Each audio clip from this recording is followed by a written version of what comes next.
Just want you to know, no broadcast next Monday. Now, let's get to our topic for today. Let's get to it. Applying for a job in ministry and what you need to know now.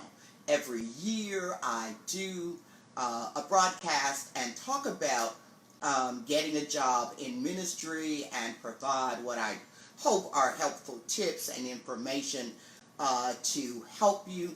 Most of you know that I've worked with preachers for a long time and helping people get jobs in churches, in academia, and organizations as well.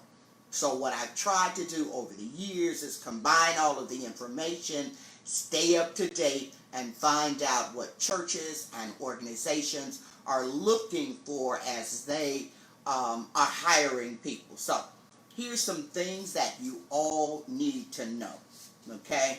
First thing I want to tell you is that the job market, and you've heard me say this before, but it bears repeating. The job market is going to be tighter for everyone who is looking for a full-time paid position in ministry or a tenured teaching positions. Those tenured positions are going to be hard to come by, and many seminaries are now only offering long-term contracts, okay? That's the future for at least the next 10 years in ministry and in academia. So if you need to build your resume as you're looking toward positions, consider fellowships, consider internships, or even agreements to work with a church for a couple of years for free while you are building your resume and working in a secular position. You may want to do that if you can afford to do it. All right. Let's get to the topic at hand, some tips. First, in terms of the best ways to find a job now. I get this question all the time, and it would seem like common sense, but I guess I have to repeat it again. If you're going to find a paid position in ministry now, you need to be relentless. Just be relentless. Use word of mouth, ask several senior pastors, use the internet, whether they're white websites, black websites, organizational websites, denominational websites. Just be relentless.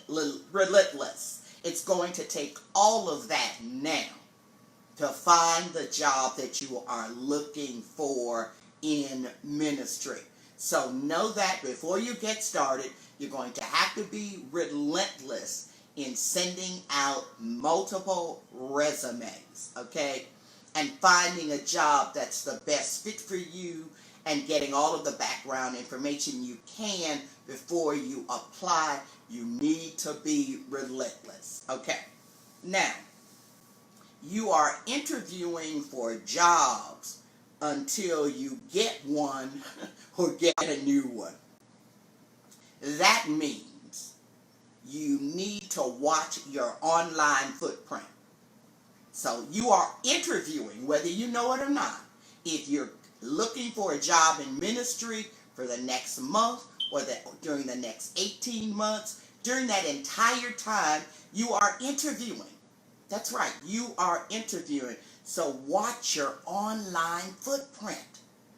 Twitter, Facebook, Instagram, other social media platforms that you are on, watch what you put online.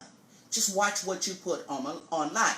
I'm still amazed every day that I go online by some of the things people are putting online, and you may be in seminary or you may already have a church and you're not thinking about your future. It matters. Watch your online footprint. Men, stop giving women relationship advice online. They don't like it, and women are on search committees and they don't appreciate it either, especially if it's bad information or sexist information or information that's not sound in terms of therapy or theologically. Just stop doing it. There are 1,000,001 other things that you can place on Facebook, so why in the world would you be giving women relationship advice? So stop doing it. Just stop it. Don't tell them who to marry, what clothes to wear, how to do their hair, their weight. Stop doing it. It's ridiculous anyway. It's ridiculous. Stop doing it. Next, if you are in ministry, ministers of music, you're in the academy, you're pastoring a church, or you're working in any way with a church or a ministry related organization, stop excoriating churches and preachers online. Search committees see that. They see it. They will spend an hour or two on these online platforms looking at you after you apply. And they will just keep scrolling and and they'll ask you for access to your Facebook page, to your Twitter account, they'll ask you to make sure that they can go on and see what kind of online footprint you have. So stop excoriating preachers and churches online. It is ridiculous. Stop excoriating seminaries online. If you plan to apply for a job at any seminary, stop doing that. And also, stop putting your hospital pictures online if you're planning for applying for a job. You may not be looking for that job right now, but in the next 2 or 3 years. And now, if you are never looking for a job again online, okay, whatever. But if you are applying for a job, stop putting your hospital pictures, I mean in gowns and hospital beds and tubes, stop putting that stuff online. People will see those pictures and they will always assume, even if you were just having your tonsils removed, that things are worse than what really happened. So just stop doing it. It's enough to say, just pray for me at this period. That's enough. Stop putting the hospital pictures online unless you do not care about your future employment. Just stop doing that, okay? Now, let's talk a bit about resumes. Let's talk again about resumes. As always, and I keep saying this, I'm going to keep saying it until people hear me. A ministry resume is not the same as a regular resume if you were looking for a job with Amazon, the post office, as a teacher at an elementary or a high school. Your ministry resume is different. It is different. Whether you're going to go after a job in the next month or the next 18 months. Get an up-to-date ministry resume. Sisters out there, you know that if you go to the Women of Color in Ministry website, we'll give you the templates for free. And for men, we offer resumes at a very inexpensive price, but you need a good ministry resume. You also need a good ministry resume if you're at a church and you're applying for a grant. That's right. You're applying for grants. You need a good ministry resume. You're not attaching the full resume to your grant. But grantors don't need to know things such as when were you licensed. They just want to know that you're an ordained pastor or person in ministry. Okay? So make sure that you have an up-to-date ministry resume.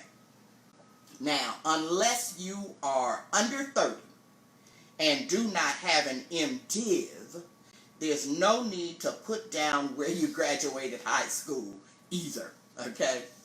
Just in terms of things that people tend to put on their resumes. They don't want the things that are not telling them who they're really getting right now. All right?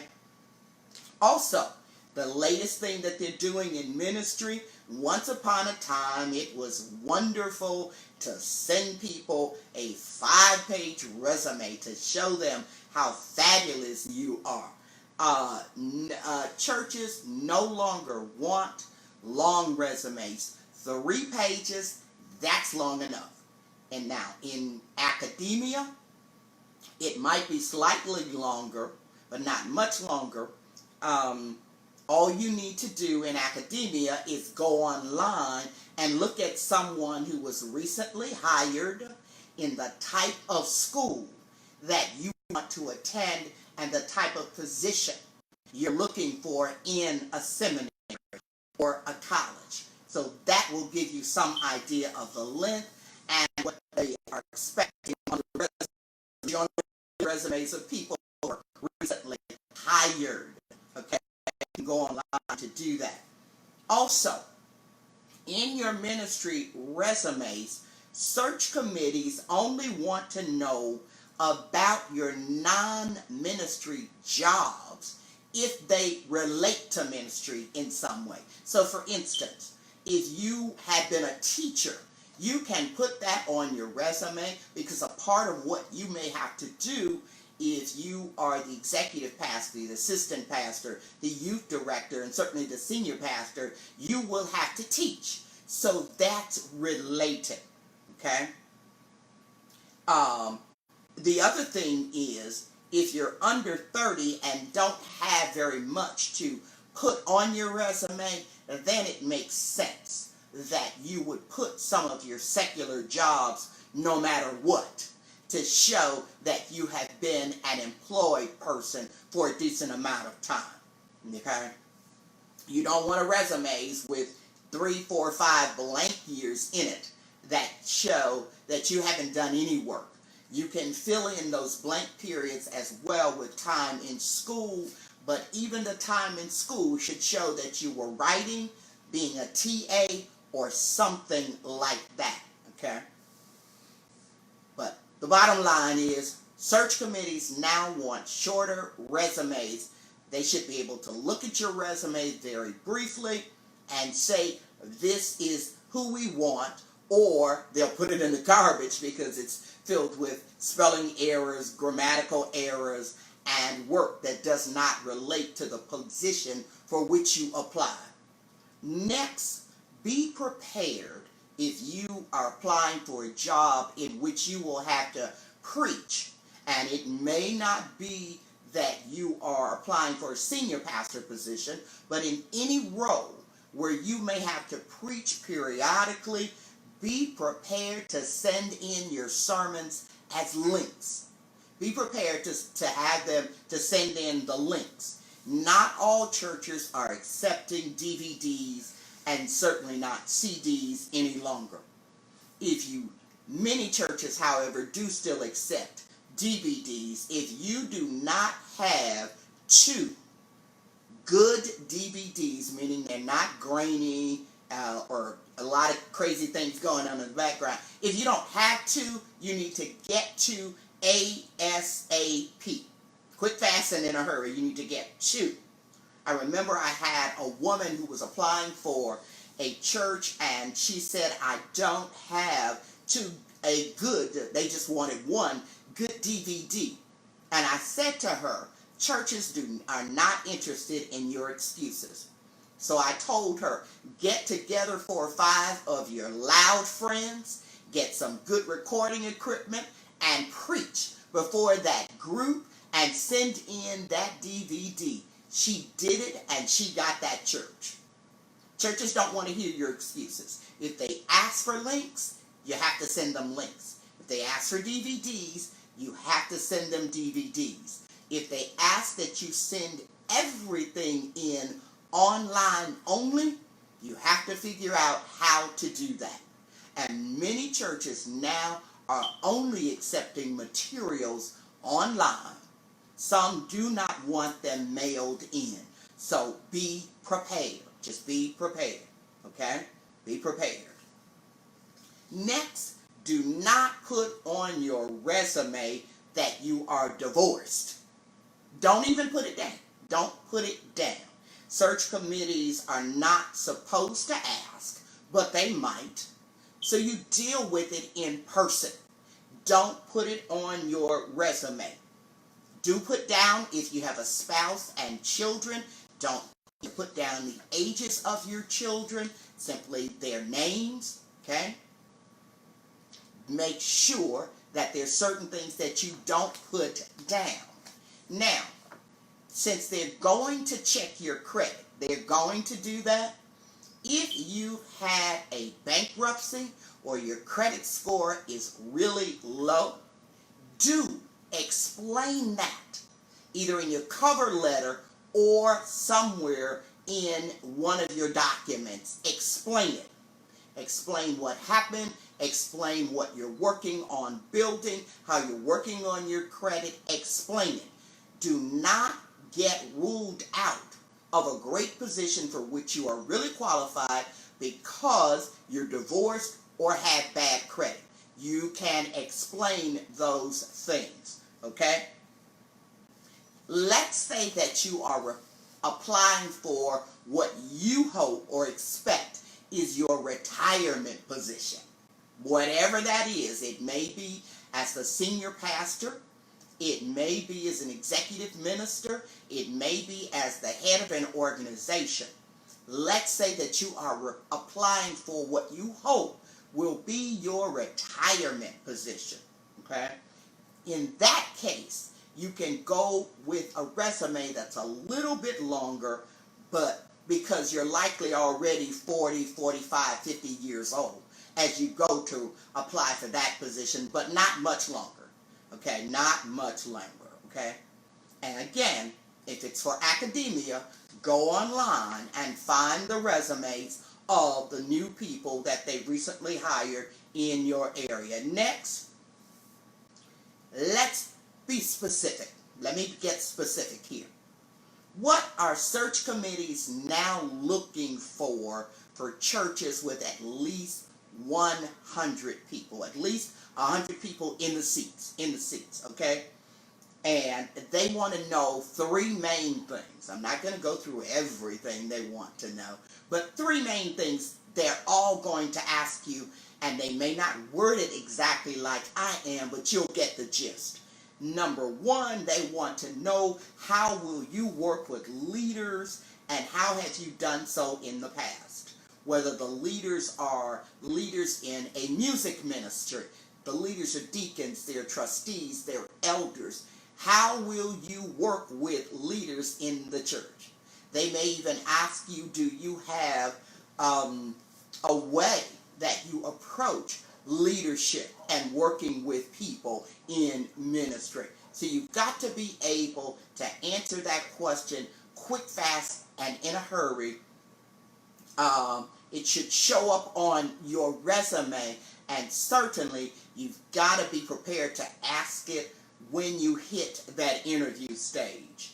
They want you to tell them, we're talking about interviewing now, not just resumes, but during the interview, they want you to tell them your vision.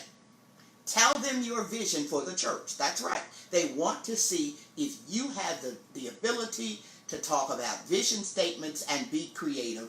And here's what's always a good answer. You should begin by saying, although I don't know this church extremely well, I do know what I've read online, and I know about something about your history as a church, and this is unless you came out of that church, of course.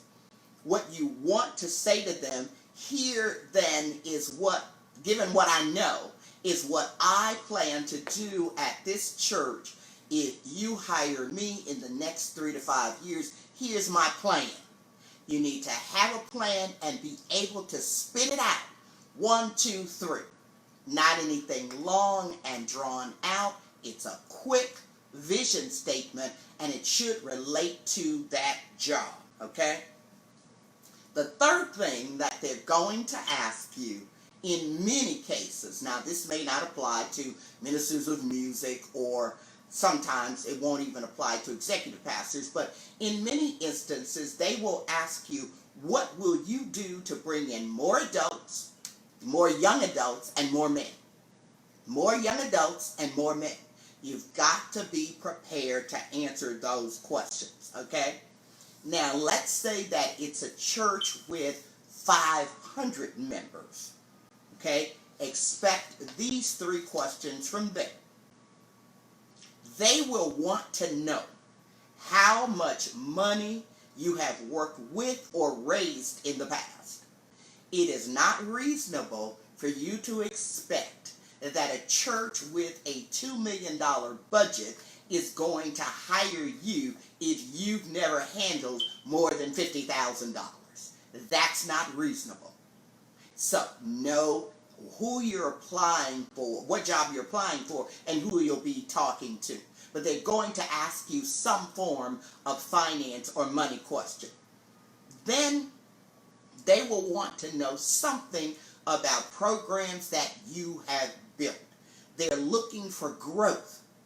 They're trying to see, did you at some point have a youth program that started out with 5 kids and you got it up to 50? They're looking for whether or not you are a person who is achieved in ministry and whether or not you have grown. So if your resume looks the same at a church, because too many pastors think because you stayed somewhere 7 years, churches are impressed with longevity. While churches certainly want to see that you didn't jump around all over the place and that you've been somewhere 5 to 7 years, they're more interested in growth. In growth. If you went to a church and when you arrived it had 150 members, it's 5 years later, you're ready to apply for another job and it only still has 175 members, that's not much growth. So think growth as you are preparing your resume and as you are working in ministry, especially if you're looking for these churches with 500 members at least, okay? And again, these churches also will want to know your vision statement.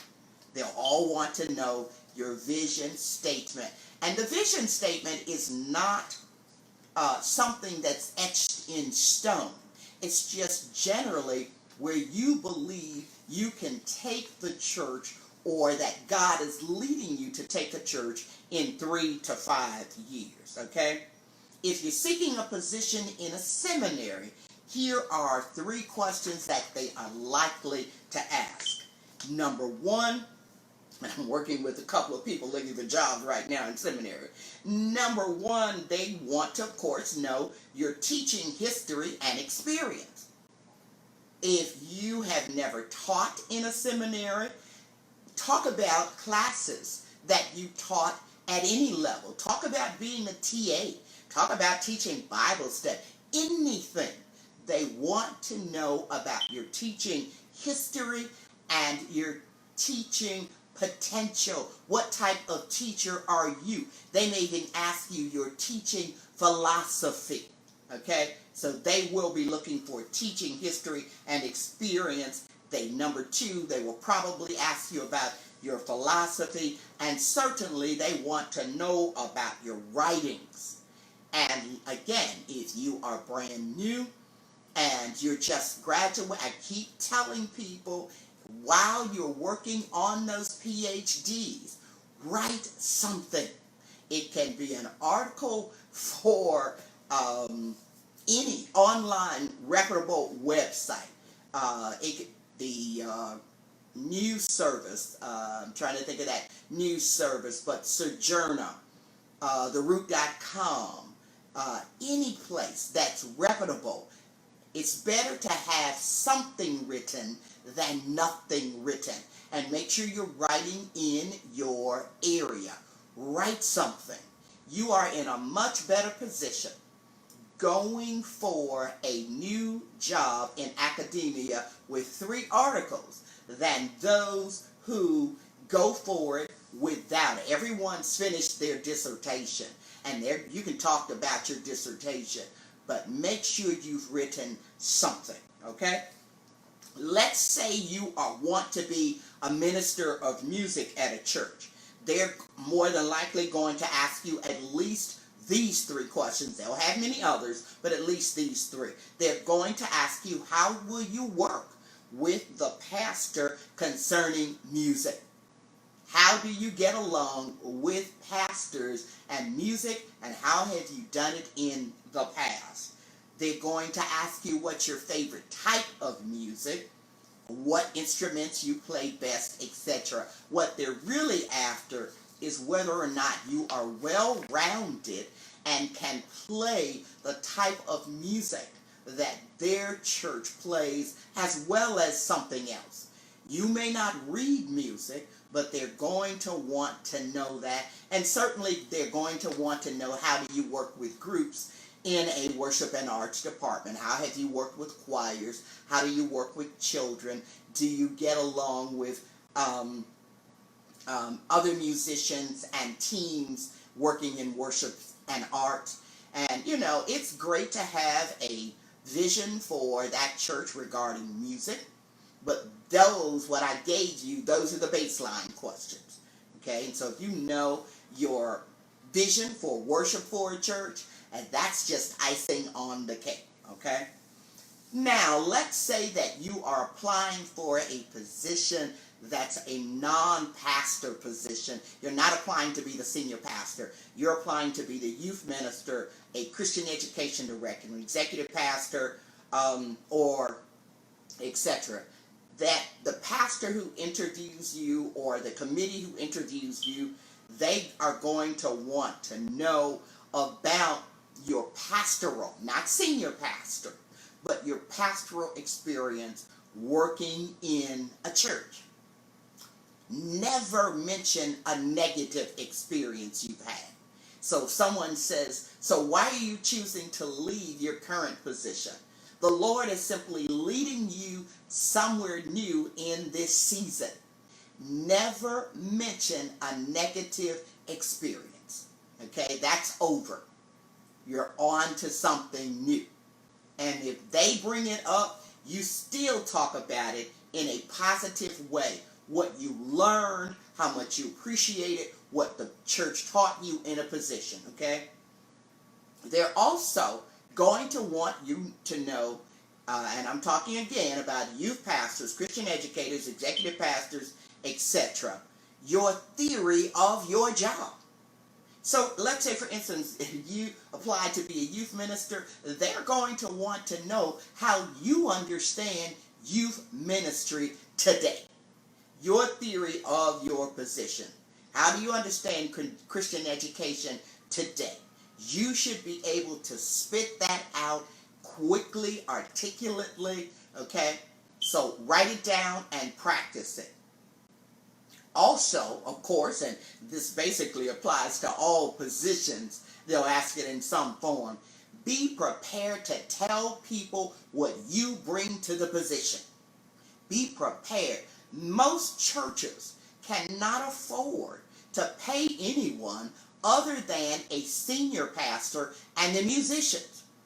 So if they find the money to hire a youth minister, a Christian education, an executive pastor, etc., someone to work with new members, media ministry, etc., tell them what you bring to the job.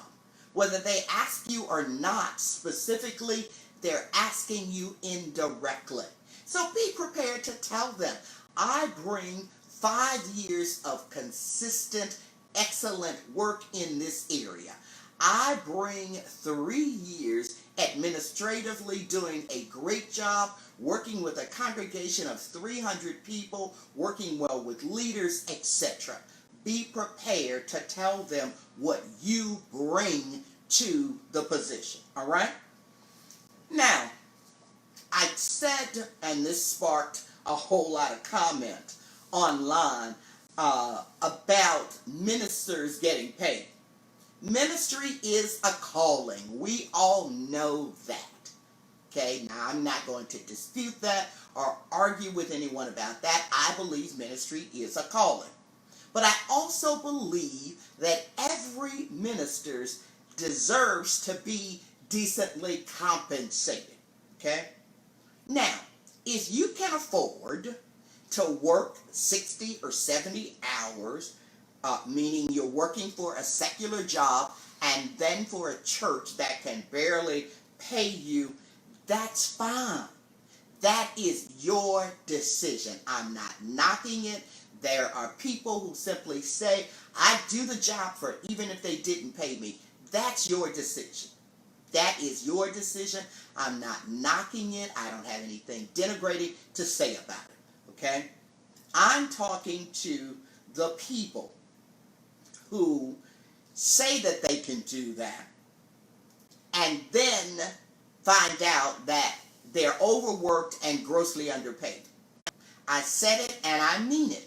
In most cases, if you accept a job that pays very little because you were desperate or dying or to get into ministry in some shape, form, or fashion, if they paid you very little, 5 years later, and you believe you've done great work, unless you've raised a ton of money, but often not even then, your salary will not go up dramatically. It will not happen. It will not happen unless you went in and had a discussion and it's in writing that as you do XYZ, your salary will increase. Those discussions, churches don't usually have those discussions. So you accepted a job and they were paying you $30,000. The job basically asked for $50,000 worth of work. You also had a secular position. You're worn out, working 60 hours, and you hit that point where you're looking for a dramatic increase. It probably won't happen. So get prepared for that. Don't be mad or upset about it. Just decide what you need to do about it strategically and act like an adult. You accepted the job. You accepted it. You knew you were going to have to work 60 to 70 hours a week to pay your bills and serve the church. Okay? So, if you decide to do something different because you can no longer do that, that's fine. But don't get upset because a church decides they cannot dramatically increase your pay. Let's act like adults in ministry and not start fights because we came to a realization that we should have come to day one. Okay. Then for those who are in Methodist, United Methodist denominations or similar denominations, and they tell you that you're going to a church, you're going to make $60,000 or $70,000, and you get there and the church says, yes, what the bishop said is true, we should pay you that, but we can't pay you that. There's not a great deal you can do about that, but it helps you if you really know the size and budget of a congregation before you go there and you have a talk with your bishop or others about what's reasonable and fair given your skill set. And then if no one will be reasonable with you, if it's going to harm your family, etc., you need to make some adult decisions about what you need to do. But you cannot allow any denomination to consistently underpay you and mistreat you in ministry, and the only thing you do about it is complain and get mad and depressed. Make a better adult decision than that about your calling, your career, your vocation. Okay? Next, what does it mean to accept a position in 2019 and beyond without a contract? What does that mean? Number one, it means, and I know women preachers and young preachers who are desperate for jobs. You're just trying to get your foot in the door, but without a contract, you're saying to whoever is hiring you that not having any boundaries is okay. That's what you're saying. And you just need to know it. So if you're afraid to ask for a contract, you're going to just accept the job. Please be adult to know, enough to know. And this goes for ministers of music, those who work for organizations, anyone going in ministry. If you go in without a contract, you are saying to that employer, all boundaries, okay, can be all over the place. And they can ask you to do almost anything and assign it to your position. They can actually give you the work of 2 positions and pay you for 1 because you did not have a contract or a job description. Okay? Also, great feelings and celebratory moments end after the honeymoon in many positions. So that's another reason you need a contract. You need a contract. Even a 2-page, just a 2-page document will help you in the long run. And on that document, indicate your actual salary, meaning what you'll take home, any benefits, vacation time, and the reasons you can be fired and the process. So you may need some language from that church's bylaws or constitution or organizational bylaws or etc. And know how you can be fired, the time frames, and your recourse. Any recourse you may have. Put it in that 2-page document.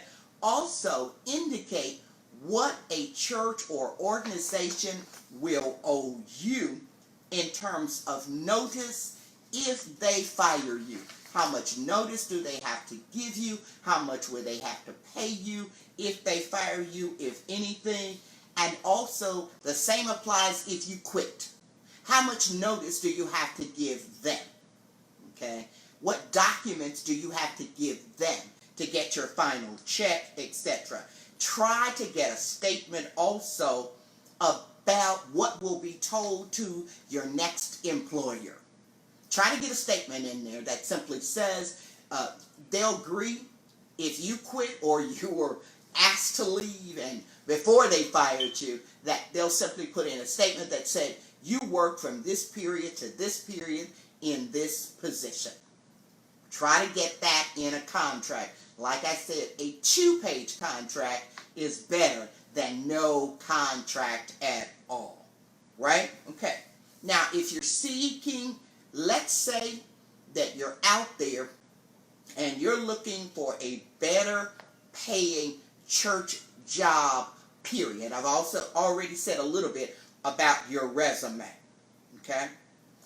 Again, let me repeat, if you're looking for a better job in ministry or working with a ministry-related organization, know that the main thing they're looking for is growth, not 20 bullets on your resume. They're looking for growth. Did you start at this point? How did you move forward? Okay? All of those bullets don't say anything to lay people. Okay? Make sure that they can see your growth. And search committees, remember, in most cases, these are not professionals. These are not professionals. I'm not even talking about those jobs where you've got a headhunter, I'm talking about lay people who are doing their best as volunteers to read your resume. You need to set it up if you're trying to move up to a different position with more money. You need to set it up so they can see growth, and they love numbers. They love numbers. I was there 5 years. I moved the church from 100 members to 300 members. The budget increased by 40% from this to this. Search committees love numbers, okay? Also, and again, and this goes with what I just said about search committees, it can still take 12 to 18 months to get a job in ministry. And some of you, especially some of the preachers I've worked with in the last 5 years, are just impatient. I tell them it's 12 to 18 months, and for some reason they don't believe me. And I always tell them, because it can take 12 to 18 months, apply for 3 positions every time. Whatever the job is, at least 3. Whether you're a minister, want to be a minister of music, work for a seminary, be a senior pastor, executive pastor, 3 positions every time. Apply for 3 positions. And then be patient and keep building your skills and your resume. Just keep doing the work that you want to be hired to do. Be patient and keep building your resume. Become a better teacher. Become a better preacher. A better minister of music. A better administrator. Keep building your skills, okay? Even if you're not looking to become a senior pastor, you still need to be able to do, also, for everyone who wants to work in the church other than the ministers of music perhaps, also you still need to be able to do a basic sermon. You might say, but Doc, I'm going to be the executive pastor and I'm really not a preacher. Everyone who works in a church in almost any capacity needs to be able to do a sound, theologically sound, 15 to 20 minute sermon. So if you don't know how to do that, work on that. Work on that, okay? Now, your first interview, this is something else, one of those new things that's going on. Your first interview for a church position, and even those in seminaries, etc., will now likely be by Skype, Zoom, or a similar platform. Churches are no longer flying, for the most part. Some of the small rural churches may do this, but not most, okay? Because churches are trying to save money. Your first interview is going to be by Skype, Zoom, or on a similar platform. So, here's some things you need to know about interviewing on these platforms. Make sure that you have good lighting in the room where you will be seated for your interview. I know it sounds simple, but you really need to have good lighting, and if you're not sure about the lighting, have someone else to look at you on the platform before you sign in for the interview. Men always wear a collared shirt. I know that it seems that it's less formal, but it's not that much less formal.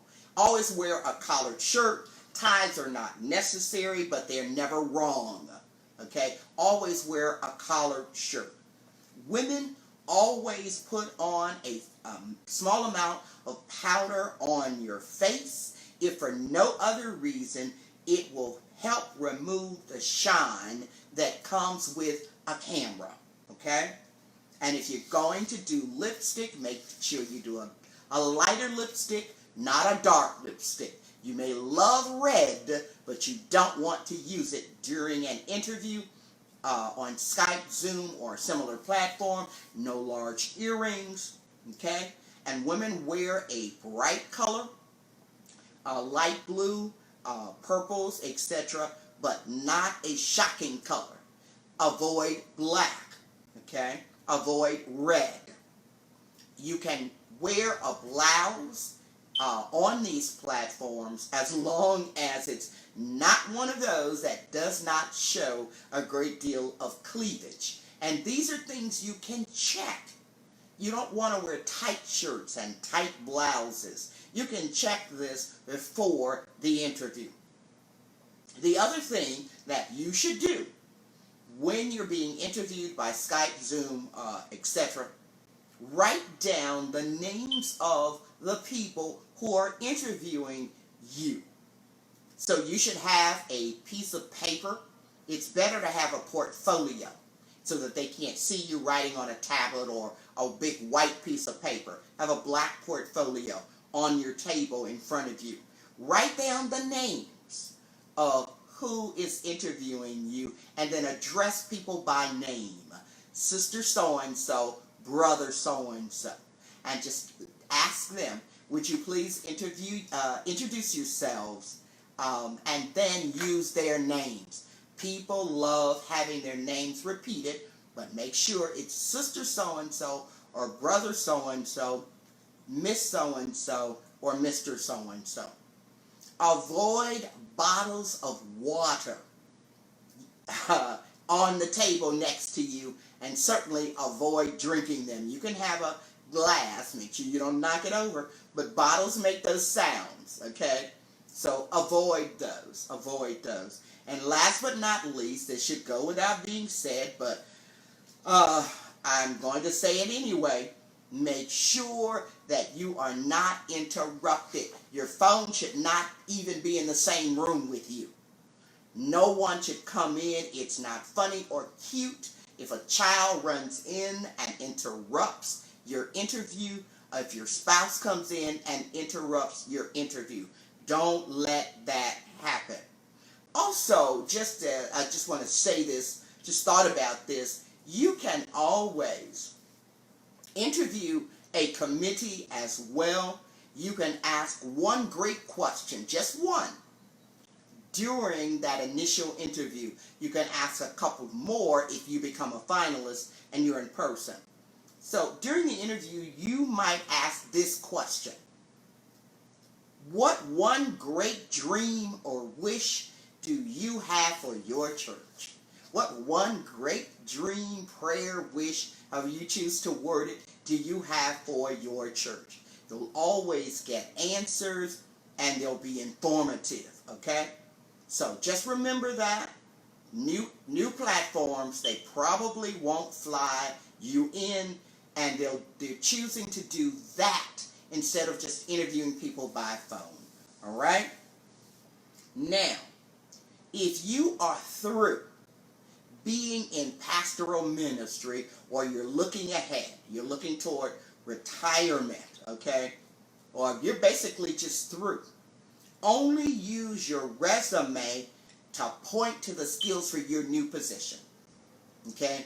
So let's say, for instance, if you're ready to go toward retirement, people don't care if you're going to a job where you're going to be doing mental health counseling.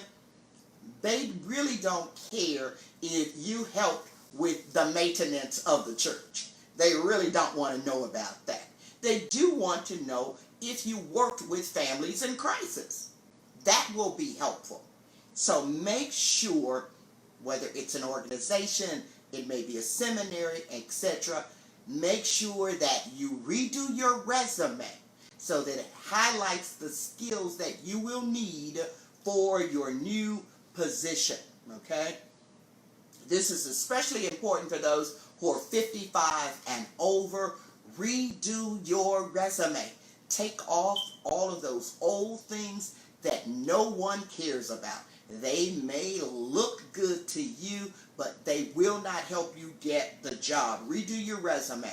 Remember, search committees, these are not professionals for the most part. Most often, you may get a professional every now and then with a seminary or a ministry organization, a Red Cross or something like that, but not typically. So don't make your resume difficult to read, or it could just end up in the garbage, and you may have been totally a great person for that job, but your resume didn't say that, okay? As always, whatever the job is that you are looking for, or in ministry, your new vocation, Be prayerful. Be smart about your research for that position, and be quiet about it. There's no need to tell the whole world what you are doing unless these are people who can help you find a job. Okay?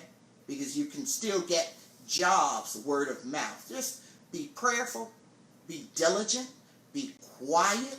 Make sure that this is a job that fits you well in your next stage of life. I was talking to a pastor not too long ago, and I was asking him about his church future, and he said, my next position may be in an organization not with the church anymore. And so that person needs a totally different type of resume. And I was excited for him because he has such great administrative and leadership skills. He would be an asset to any organization, not just a church. Make sure as well that your resume fits the season where you are in ministry, whether you're 25, 35, 45, 55, or even 65. Because churches and schools are hiring older people now because everyone is living longer. People are living longer. So there are many people who are 65 and 70 who are doing great work with organizations in churches. You may want to become an interim pastor. Whatever it is, plan for it in advance, like 5 years before you plan to get that job, and then make sure you redo your resume to fit that position that you want. So if you're 25 and you don't have much to put on your resume, put on there the things that you can that will help you get a position, 35, 45, etc. Do what will work for the position you are seeking, not just past positions you have held. That's it, ladies and gentlemen, brothers and sisters. Remember, no broadcast on May 13th. My birthday is Friday, May the 10th, and I will still be celebrating it on the 13th and maybe the Monday after that too. Okay? Now, if you've been blessed by this broadcast or any of my broadcasts, I'd appreciate it if you contribute. That's right, contribute by using my Cash App, and thank you in advance for doing that. And last but not least, as I always say, for God's sake, share the video. It won't hurt you. There's so many wonderful people out there that you know who don't know about this broadcast. They're doing great ministry, but they just need a little bit of help. Share the video. Share and share and share the video. Thanks so much for joining me for this session of Preaching and Preachers. This is Dr. Martha Simmons. I hope that you're having a great week. See you soon.